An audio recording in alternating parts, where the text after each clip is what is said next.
Friends and viewers and students, welcome to my YouTube channel Schooling and Preaching by Asit সাধু। আজ মহামতি দয়াসাগর বিদ্যাসাগরের জন্মদিন। সেই উপলক্ষে বিদ্যাসাগরকে প্রণাম জানিয়ে বিদ্যাসাগরের একটি গল্প বলছি। দয়া করে মন দিয়ে শুনবে তোমরা, এবং আরও দুটো গল্প বলবো।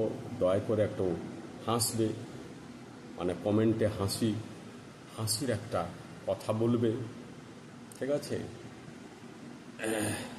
তো বিদ্যাসাগরকে প্রণাম জানিয়ে আমি দু তিনটি গল্প বলবো। প্রথমে বিদ্যাসাগরের গল্পটা বলছি।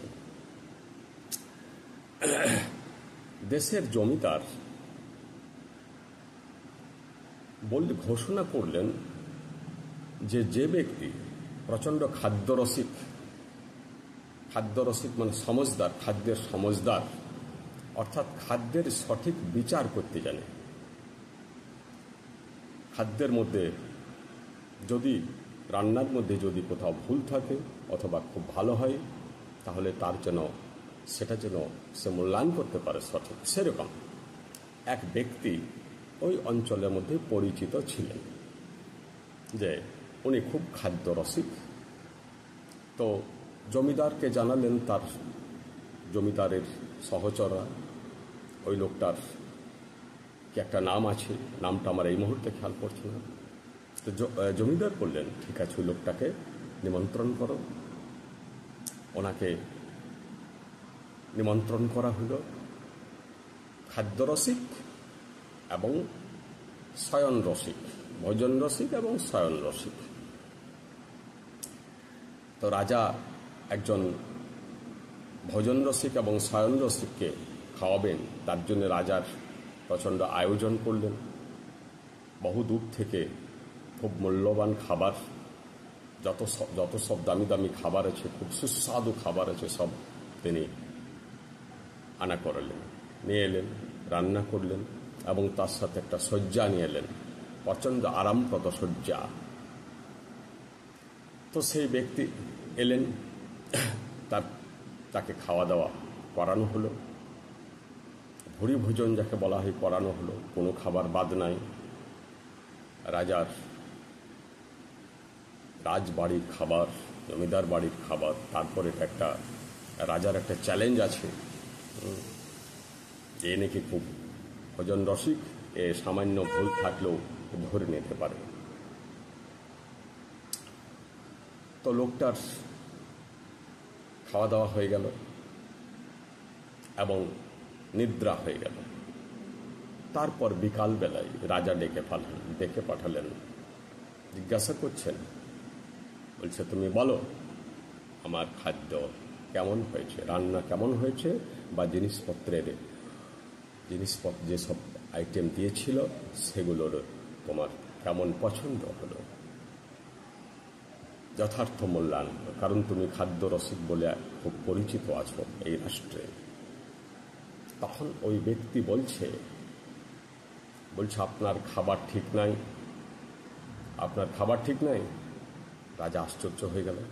এই দরিদ্র লোকটা যে হয়তো বাড়িতে নিজের পেট ভরে খেতে পাই কিনা যথেষ্ট সন্দেহ আছে, এত দামি দামি খাবার যেগুলো আমি আয়োজন করেছি সেগুলো জীবনে দেখেছে কিনা যথেষ্ট সন্দেহ আছে।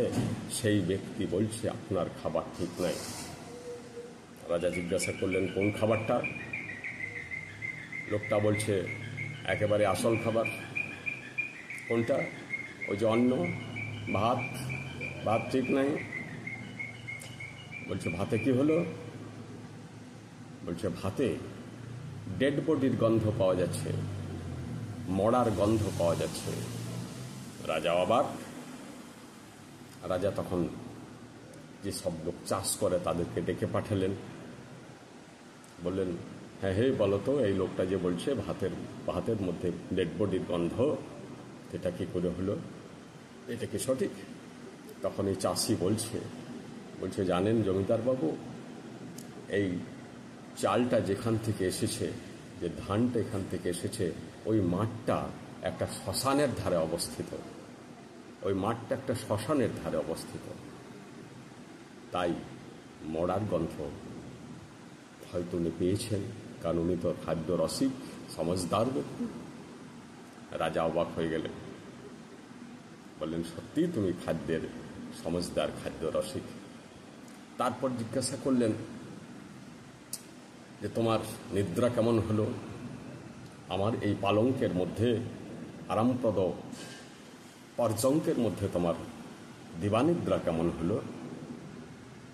তখন ব্যক্তি বলছে না, নিদ্রা ভালো হলো না। কেন? আপনার শয্যা ঠিক নাই, আপনার গদি ঠিক নাই। সে কি? বলছে, কি ব্যাপার, কেন ঠিক নেই, কি সমস্যা? বলছে, আপনি যে আমাকে 7টা গদির উপরে শুতে দিয়েছেন, 7টা গদি, 7টার মধ্যে শুতে দিয়েছেন, তো সেই 7টার মধ্যে 4 নম্বরটাতে একটা চুল আছে, চুল। সেই চুলটা আমার পিঠে খুব আমাকে আঘাত দিচ্ছিল, আমার ভালো নিদ্রা, সুনিদ্রা হলো না। রাজা বললেন লোকেদেরকে, দেখো তো কোথায় চুল। সত্যি ওই 4 নম্বর, ওই গদিগুলো তুলে 4 নম্বরটা বের করে দেখা গেল সেখানে একটা চুল রয়েছে। রাজা ওই ব্যক্তিকে বকশিস দিয়ে এবং যথেষ্ট প্রশংসা করে বাড়ি পাঠিয়ে দিলেন।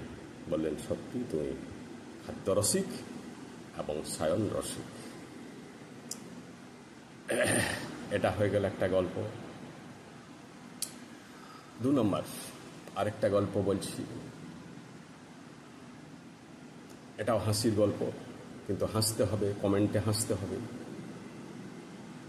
তাছাড়া তো হাসি গল্প বলবো না। ছাত্রছাত্রীরা হাসি গল্প বললে, মাস্টারমশাই যদি হাসি গল্প বলে, ছাত্রছাত্রী যদি না হাসে, তাহলে মাস্টারমশাইয়ের ইন্টারেস্ট লাগবে কেন? তো ব্যাপারটা কি হয়েছে, এক ধনী লোক দিবানিদ্রা যাচ্ছেন, খাওয়া দাওয়া করে আফটারনুন ন্যাপ, দিবানিদ্রা যাচ্ছেন। তো তার চাকরটা এসে বলছে, বাবু, কি হলো? বলছে, আপনার ডেড বডিটা রাস্তায় পড়ে রয়েছে,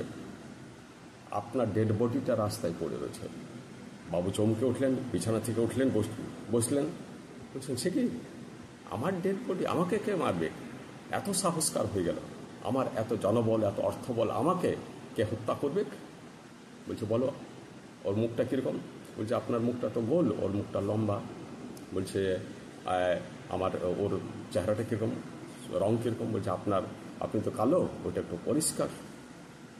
আর নাকটা, বলছে, নাকটা আপনার একটু মোটা, ওর একটা নাকটা একটা টিকালো নাক।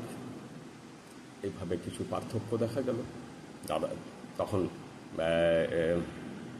ধনী লোকটা, মালিক বলছেন, চলো দেখি কিরকম, আমার ডেড বডি, আমাকে হত্যা করবে কত কার সাহস?